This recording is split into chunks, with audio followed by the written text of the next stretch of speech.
This is the reading of chapter 13 from the book, The Meta and Physics of Jesus Christ. The title of chapter 13 is Icons. This is quite an interesting subject and one full of debate. We want to take a look at both sides of this and then look at some of the underlying physics of icons. We will also want to look at the first of the 10 Commandments written on the tablets by the finger of God for Moses. Let's do this first. We are quoting from the Torah here. We find this in Exodus chapter 20 and verse 2. I am the Lord your God who brought you out of the land of Egypt, the house of bondage. You shall have no other gods besides me. You shall not make for yourselves a sculptured image or any likeness of what is in the heavens above, or on the earth below, or in the waters under the earth. You shall not bow down to them, nor serve them, for I am the Lord your God, am an impassioned God, visiting the guilt of the parents upon the children, upon the third and upon the fourth generations of those who reject me, but showing kindness to the 1,000th generation of those who love me and keep my commandments. Again, that was from the Torah. Now, what you have to see here is that although this first commandment is broken down into 4 different and consecutive verses, it is all still the first commandment. Look at the explanation within it. There were other gods within other cultures at that time, and they were quite real and active. We covered this early in the book, and if you look at the Old Testament, you will see this through the first 5 books, carrying into the books of Samuel.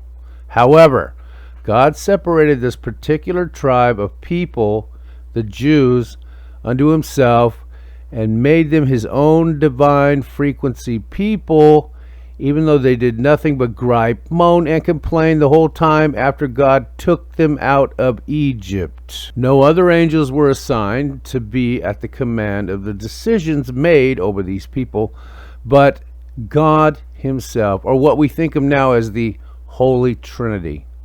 Look here again in the 3rd verse. You will see the other verses that follow this in an explanation of what the 3rd verse is saying. The whole of this first commandment deals with gods. These chosen people were surrounded on all sides by cultures that had gods who were nothing more than the offspring of the one God through the physics of Jesus Christ. The ones that were really gods and not just the made-up ones. That's what I'm referring to here. These gods were made and created in the image of angelics and worshipped as the true God of the cultures in existence at that time. God did not have too much trouble with this. That's because these non-Jewish cultures were not chosen for the same purpose as the Jews. You must also see here that these people, the Jews, had been in Egypt for 400 or more years, and that it was many generations of being exposed to the gods of Egypt and gods from other cultures surrounding Egypt. I am certain that they had heard the tales of the power and the magic of the gods. The magic was real, and you can read it in the story of Moses. The gods were also real. There had to have been a strong influence on them, and I'm referring to the Hebrews, even though they understood that they were descendants of Abraham. Many generations had gone by while they were in the land of Egypt, and 400 years is a very long time. Although they never forgot about the God of their forefathers and Joseph, who brought them into the land of Goshen in Egypt and saved them as a people from starvation in the land of Canaan. We still see the powerful influence of this exposure as Moses is up in the mountain of Sinai talking with God. These people all get together and decide they will make for themselves an image of one of the gods of Egypt. Furthermore, they went and bowed down to it and worshipped it. This, of course, made Moses crazily angry, not to mention that God was getting pissed off too, and many of them died because of it.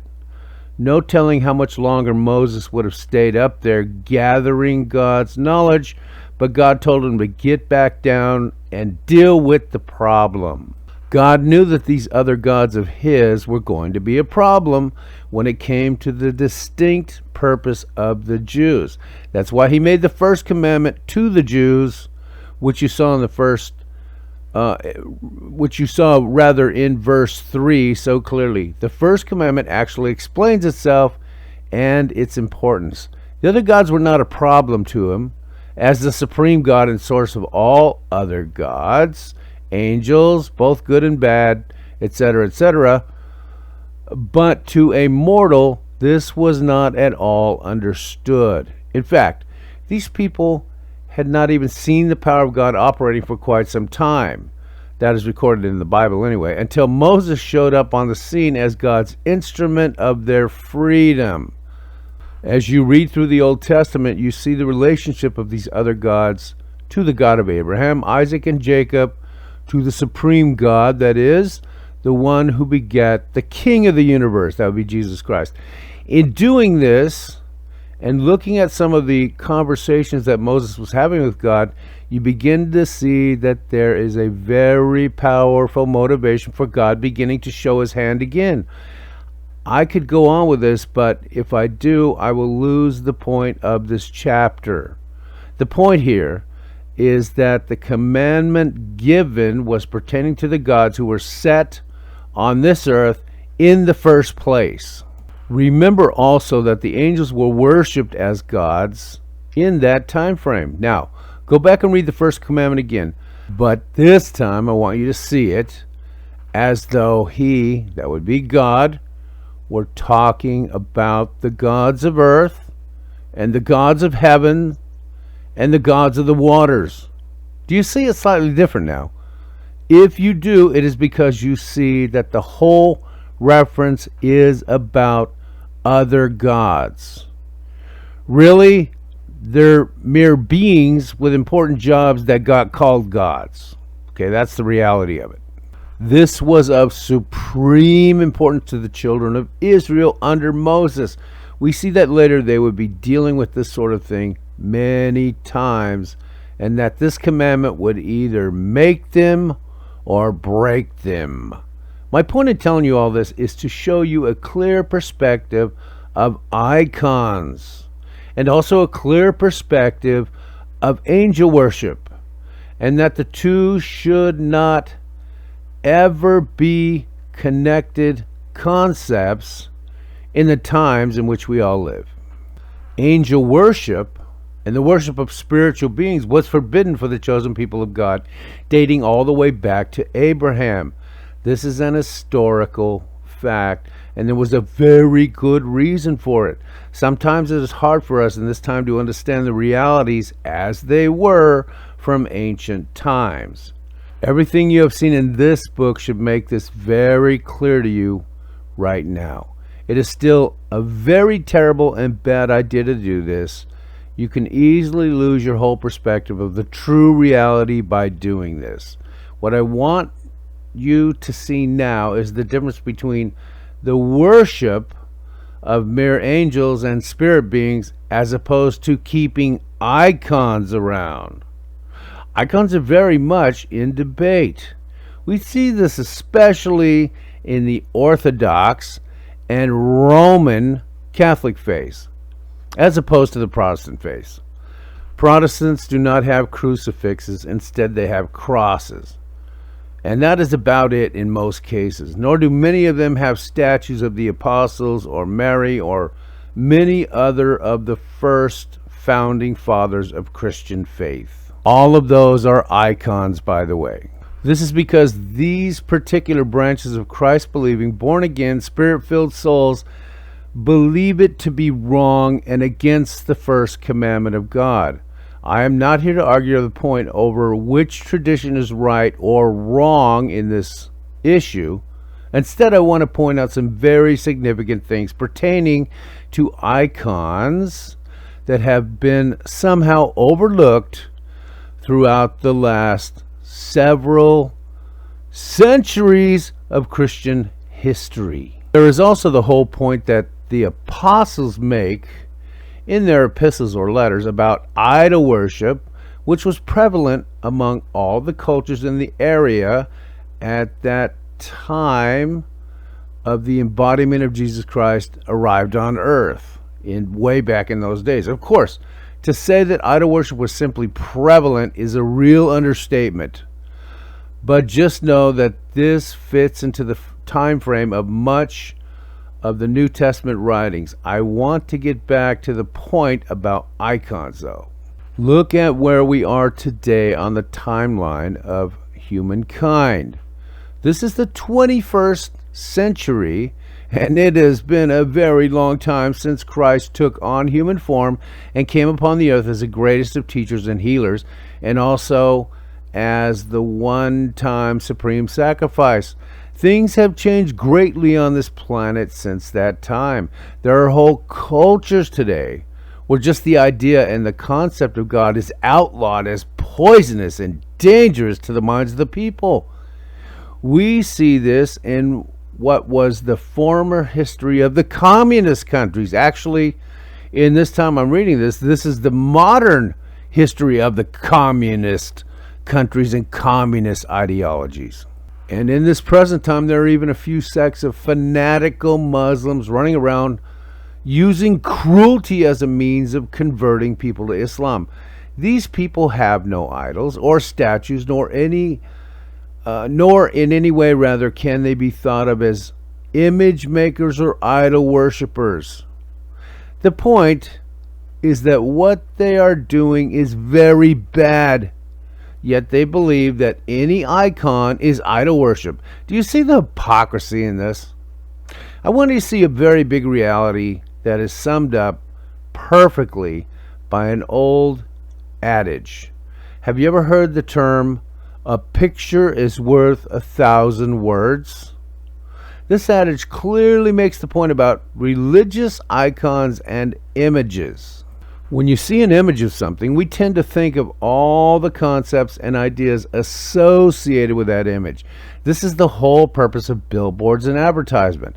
This is human nature, and it will not change. If you see an image of a Coke bottle all glistening with icy water, then your mind will conjure up every experience you ever had with Coke and its refreshing qualities. Your mind will actually prompt your body to desire to drink a Coke. This is a simple analogy, but a very true one. An icon is a representation for a whole array of concepts pertaining to something. If that icon has meaning for us, it was struck in the image of something that can very much be related to by us. The image of it will bring to mind a whole array of thoughts and actual experiences concerning that something. Icons are part of the thought world. They're used to trigger thoughts and to bring what is largely intangible, in essence, something like thought, into a tangible image. An icon is something we see before our eyes, something like a statue or stained glass or a cross. In fact, they're being used all over your computer this very second. This becomes a reminder to all of us about what we have learned about that thing, the icon, and what it represents.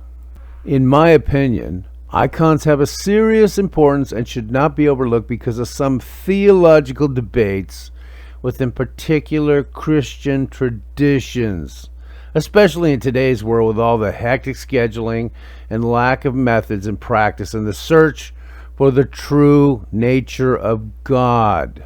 We are not out in the Sinai desert with Moses, and this is not many thousands of years ago. We don't have nations all around us running their countries by what was of the old gods. Globalism is running the show now. But icons speak to the very essence and heart of the matter. They hold real meaning. If we see a statue of George Washington or Abraham Lincoln, we think of American concepts and ideas. The same is true with religious icons. We should have them around as reminders of who and what we are. Our lives are such that it is quite easy to put off the full spectrum of thought concerning the divine. It is quite easy to get caught up in the day-to-day routine of our lives and survival and never give our thought process over to what the nature of God is or what the physics of Jesus Christ is. Sure, we think about it when we step into a church building or maybe on Sunday as we are surfing through the channels on TV and stumble across some preacher. However, God does not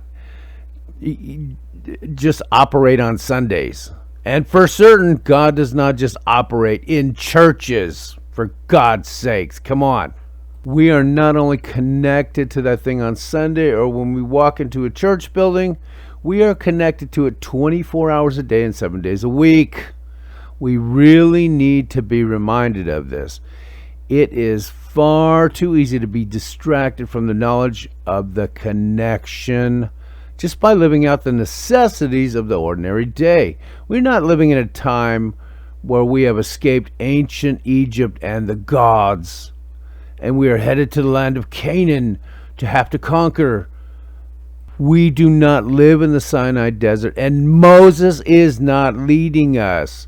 We are not camped out in tents, and the Spirit of God is not literally walking around in our camp, preparing us to take over the land of Canaan.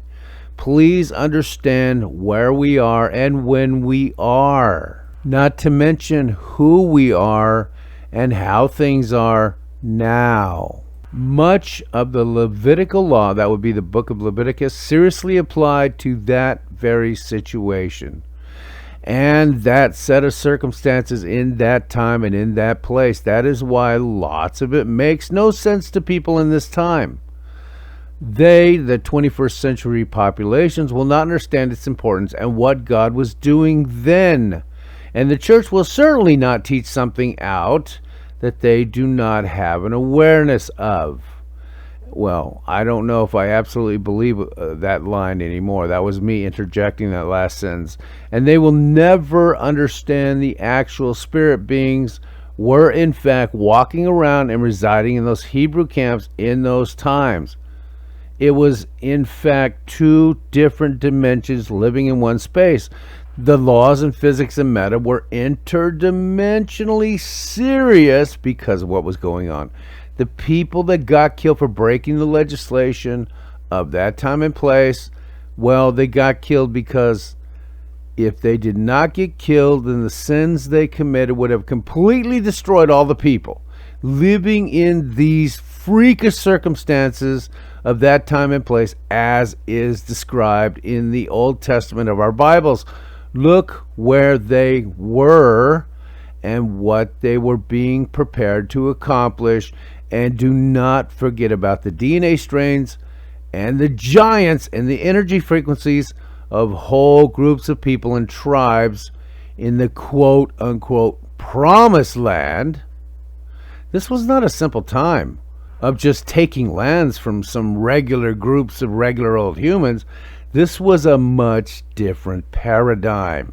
We can't all go live in a monastery and be surrounded by the concepts of religion all day, nor should everyone want to. Who would keep society going and raise the next generations?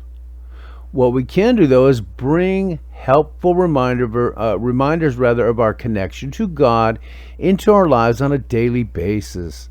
This is the important purpose of icons in today's time. We must remember here that it is not the norm for people of today to wake up in the morning focused on God and the physics of Jesus Christ.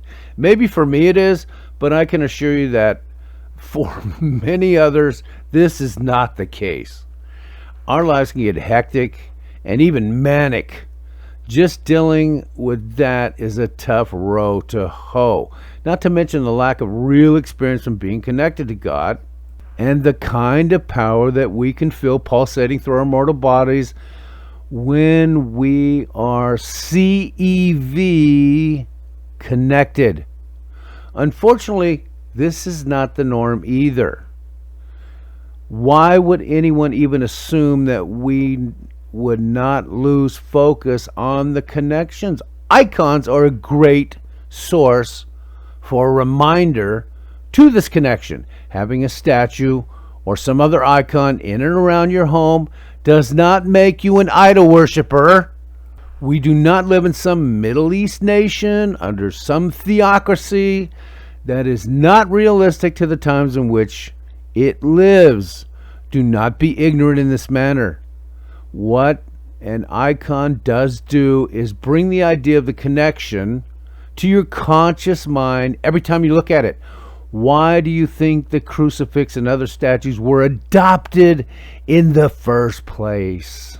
This was a quick chapter, but I just wanted to make these things clear on icons because of the many arguments I've heard over the decades regarding icons. And oh my goodness, look at the first commandment. So I just wanted to make this very clear and very realistic about the importance of icons and the use if we decide to harness the use of them. This is the end of the chapter 13 reading. We will commence the reading next in chapter 14.